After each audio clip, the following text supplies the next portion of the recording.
Bwana rais wa shirikisho la soka Tanzania TFF, Wallace Karia amejiuzulu nafasi ya uraisi wa shirikisho la soka kwenye ukanda wa Afrika Mashariki na Kati Sekafa, na nafasi hiyo imechukuliwa na mtu mwingine. Ukumbuke huyu ni rais ambaye amehudumu kama rais wa Sekafa kwa muda mrefu kidogo mara baada ya kuwa rais wa TFF, lakini bado ni rais wa TFF mpaka sasa. Kwa hiyo usielewe vibaya. Ukisikia kwamba kajiuzulu usio kafikiri kwamba labda amejiuzulu kuwa rais wa shirikisho la soka Tanzania bara. No, bado ni rais wa shirikisho la soka Tanzania bara, lakini amejiuzulu nafasi ya kuwa rais wa shirikisho la soka kwenye ukanda wa Afrika Mashariki na Kati maarufu kama Sekafa. Nafasi pia ambayo limeiongoza kwa muda mrefu kidogo, lakini ukumbuke sasa hivi huyu ni mjumbe wa kamati tendaji ya CAF. Na baada ya kuteuliwa kuwa mjumbe wa kamati tendaji ya CAF, sasa majukumu yamekuwa mengi zaidi, maana yake atakuwa na hudumu kwenye shirikisho la soka barani Afrika CAF, lakini pia atakuwa na hudumu pia kwenye shirikisho la soka Tanzania. Sasa ilikuwa haipendezi kuwa tena na hudumu kwenye shirikisho la soka Afrika Mashariki kwa maana ya Sekafa. Na sasa hivi nafasi hiyo pia imeshikiliwa na rais wa shirikisho la soka ya la Sudani, ndo ambaye ameenda kuchukua nafasi hiyo ambayo iko nashikiliwa na Wallace Karia, na amehudumu kwa muda mrefu kidogo. Kama unakumbuka, ana zaidi ya misimu miwili sasa anahudumu kama rais wa shirikisho la soka Afrika Mashariki na Kati maarufu kama Sekafa. Na wakati akiwa Sekafa amefanikisha mambo mengi makubwa. Kwanza, michuano ya Sekafa Kagame imerejea, michuano ya Sekafa Kagame Cup imerejea. Lakini pia tumeshuhudia pia mashindano ya vijana kwenye ukanda wa Sekafa yakirejea, lakini pia tulikuwa tunashuhudia pia michuano ya challenge pili kwa natarajiwa kwenda kuanza. Manake yale mashindano ya zamani ambayo yalikuwa yanafanyika kwenye shirikisho la soka kwa ukanda huu Afrika Mashariki na Kati ambayo yalikuwa yanafanyika zamani, alianza kuyarejesha. So naamini kwamba hata rais ambaye amechukua nafasi yake kwa sasa atakuwa pia anapambana kuhakikisha kwamba mashindano hayo pia yanarejea ili kuhakikisha kwamba ukanda huu Afrika Mashariki na Kati unakuwa na mafanikio makubwa zaidi. Lakini pia ni rais ambaye tangu amekuwa madarakani, Simba na Yanga zimekuwa timu bora sana kwenye ukanda wa Sekafa, na sio tu kwenye ukanda wa Sekafa lakini Afrika kwa ujumla.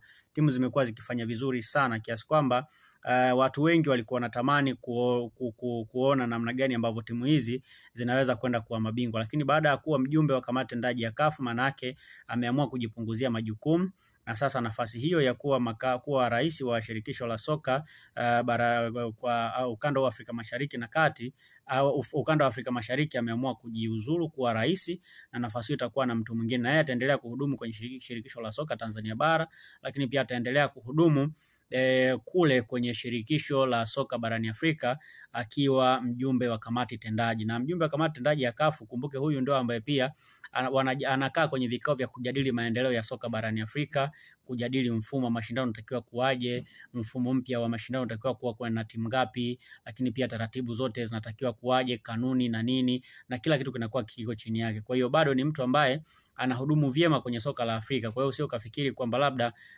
kuwa kamati tendaji kule hakuna majukumu anafanya. Akiwa kamati tendaji ndo anahudumu kwa ukaribu zaidi, kueleza changamoto za soka la Tanzania, kueleza changamoto za mpira wa Afrika kwa ujumla, kutengeneza kanuni mpya ndo anakaa anajadili, kuunda sheria mbalimbali ndo ambaye anakaa anajadili. Kwa hiyo yuko kwenye nafasi nyeti zaidi, ambayo anahudumu kwenye mpira wa Afrika. So naamini kwamba kwenye nafasi ambayo yuko kwenye eneo ambalo ni sahihi zaidi, na ameamua kuachia ngazi ili aweze kujipa muda mzuri wa kuhudumu vizuri kwenye shirikisho la soka Tanzania TFF, lakini pia aweze kuhudumu vizuri kwenye kamati tendaji ya CAF ambayo pia kule ndo sehemu ambayo ni nzuri zaidi na anaweza kututangaza vizuri zaidi. Kumbuke kwenye kanuni pia za CAF ni kwamba ukiwa excom members, maana yake unajitengenezea mazingira mazuri ya kuja pia kugombea kuwa rais wa CAF.